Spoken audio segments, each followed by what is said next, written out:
Hello friends welcome back to my channel. आज के तुम्हारे संगे पुली पिठा बनानो शेयर करছি।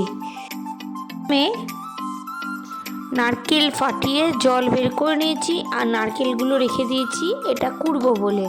তো বেশি নারকেল কিনিনি, অল্পই কিনেছি যে অল্প করে আগে পিঠা বানাই। তো নারকেলগুলো এখন কুড়তে বসেছি, নারকেলটা কুড়ে নিয়ে তারপরে পিঠেটা বানাবো। তো যাই হোক, শীতের দিন পুলি পিঠা খাওয়ার মজাই আলাদা খেজুর গুড় দিয়ে।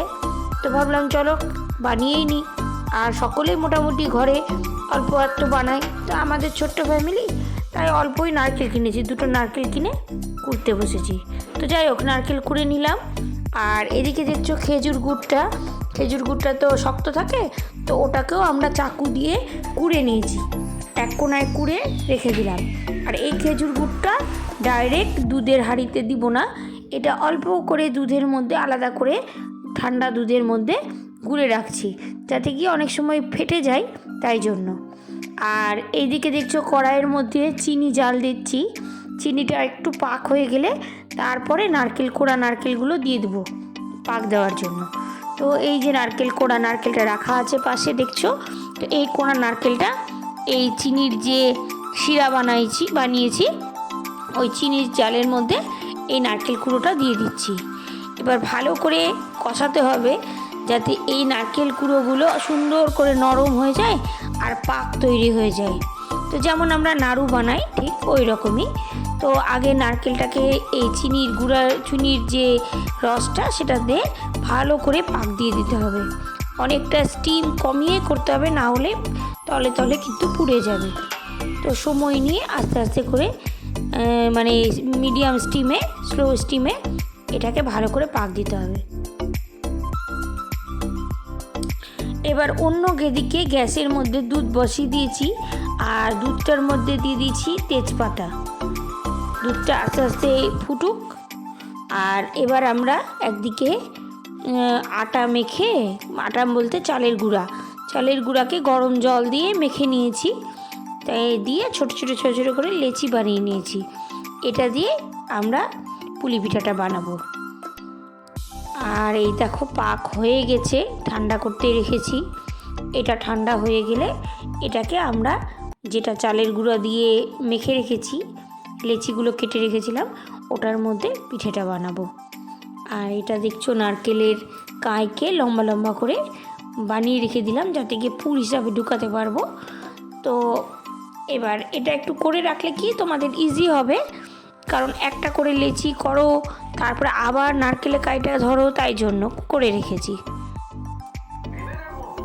এবারে একটা করে পিঠে বানিয়ে নিচ্ছি।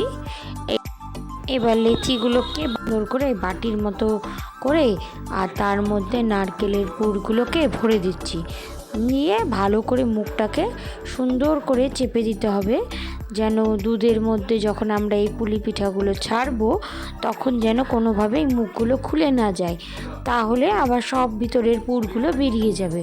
তো এইভাবে আমরা চেপে দিব আঙুল দিয়ে, যাতে পুলি পিঠার মুখগুলো সুন্দরভাবে দেবে যায়। তো যাই হোক, এবার এইভাবে কিছু পুলি পিঠা বানিয়ে রেখে দিচ্ছি।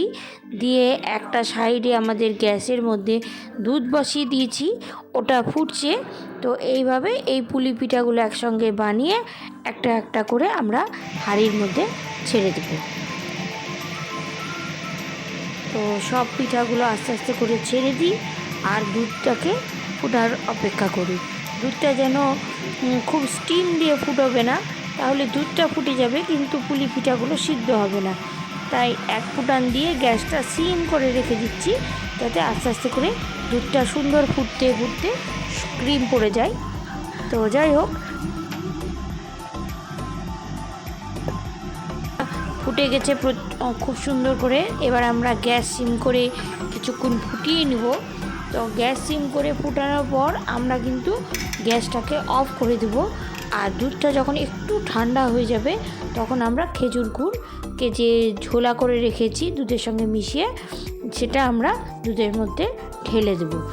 তো আমরা এবার দুধটাকে ঢেকে দিয়ে কিছুক্ষণ রাখার পর খেজুর গুড়ের রস আর এটা হচ্ছে চিনি দিয়ে এলাচ গুঁড়ো করে রেখেছিলাম, সেটা আমরা মিশিয়ে নেব। তো খেজুর গুড় তো মিশিয়ে রেখেছিলাম ঠান্ডা করে, এবার এলাচ গুঁড়োটা দিয়ে দিলাম, দিয়ে হয়ে গেল আমাদের রেডি, খাওয়ার জন্য প্রস্তুত। এবার আমরা যদি সেদিনকার না খাই তাহলে সারাটা রাত থাকলে দুধটা পিঠে, আমরা জানি সবাই যদিও যে পিঠে পুলি এগুলো যত বাসি হবে তত খেতে সুন্দর লাগে, কারণ সেটার মধ্যে রসটা পুরোপুরি ঢুকে যায় আর দুধটাও সুন্দরভাবে ক্ষীর হয়ে যায়। তো এবার আমরা কিছুক্ষণের জন্য রেখে দেবো, তারপর সুন্দরভাবে ঠান্ডা হয়ে গেলে আমরা পিঠে পুলি খাওয়া দাওয়া করবো। তো চলো, পিঠের পুলি বানানো দেখালাম তোমাদের, ভালো লাগলে কমেন্ট বক্সে জানাও।